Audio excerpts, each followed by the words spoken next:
So this is video number 6 about the differences between the base game and Lek mod. Pantheons are a big change, actually, or the mechanic is substantially different. Essentially, the way you got a Pantheon before was that there was an increasing cost. That is, the first Pantheon cost, I think, 8 faith, and the next one cost 12 faith, and the cost of it continued to increase exponentially, such that I think the last Pantheon was like in the 40s or 50s for that 6th player. Essentially what it did is it created this sort of lottery system where you had to rush to build a shrine if you wanted a Pantheon, or you could be the one to randomly, luckily, be the first to meet Faith City-State. So for example, say Kuwait was the first city-state I met. If Kuwait was a religious city-state in the base game, you were the first person to meet a city-state and you got 10 faith. So if I met this on like turn 3 or 4, 10 faith from meeting it, I would instantly be able to pick my Pantheon. And then the next person would have to wait longer. So that system is gone.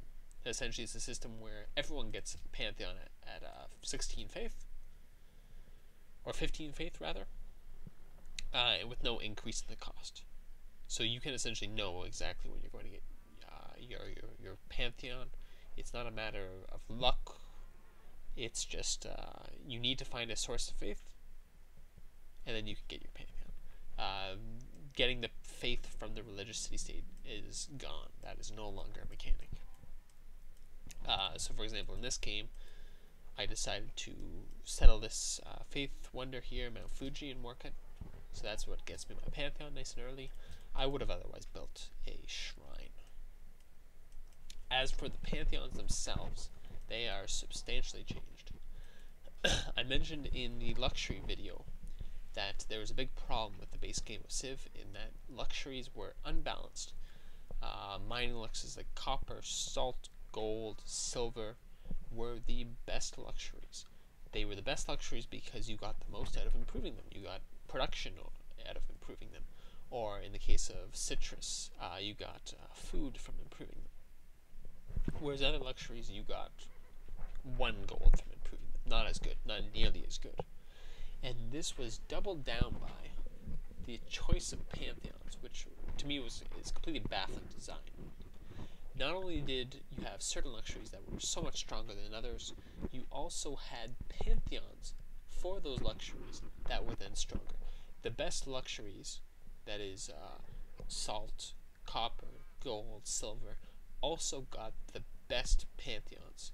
And this was notable because there were relatively few culture Pantheons, good culture Pantheons. There were relatively few faith-generating Pantheons. When you absolutely needed that faith to get one of those 4 religions. So it ended up being this sort of bizarre system where the people who got the best luxuries also got the best Pantheons. That's no longer the case. The Pantheons are quite balanced, quite diverse. There are, in any given situation, there's a number of Pantheons you can pick. Every single luxury type, including the new added luxuries, gets catered, at least one catered religious Pantheon to them.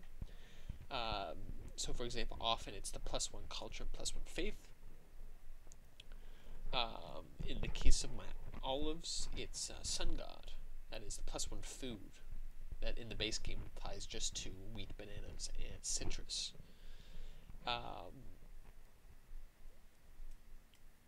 Earth Mother, which used to apply to copper and salt, that just becomes all mines. I could also pick, for example, where is it? Culture from plantations to go with mine, or I could go for +2 faith from plantations. That would be another good choice. Essentially, I have options. I could go spirit animals for more faith. I could go rite of spring for culture from deer and bison. Essentially, you have a large variety of choices that you can tailor to your game. What do you need? Do you need faith? Do you need culture? Do you need happiness? Do you need food? You can essentially either double down on the strength or address a weakness with your Pantheon choice. Pantheons in general are a lot more balanced. They're a lot better. So it's relatively worthwhile to get one fairly early. You don't have to rush for one because there isn't that aspect of the increase in cost. But getting one, fairly early, like around turn 30, yeah, it's worthwhile. Because there are strong choices. And there are ways to substantially improve your game by getting the appropriate Pantheon. If you're unsure about what Pantheon to pick, because there's a lot here, there's quite a lot. The one that's sort of tailored to your specific looks is good. Particularly I like the ones that are +1 food and +1 culture. It's just a nice mix. It makes working the tiles good. But that's about all that there is to say about the Pantheons. I'll cover religion itself in a separate video, because those changes are also substantial. But the sort of the nutshell of it is that Pantheons, they're no longer luck based in getting them, and they're also generally stronger, more useful, more diverse. There's always going to be something that helps your game here, where that wasn't the case in the base game.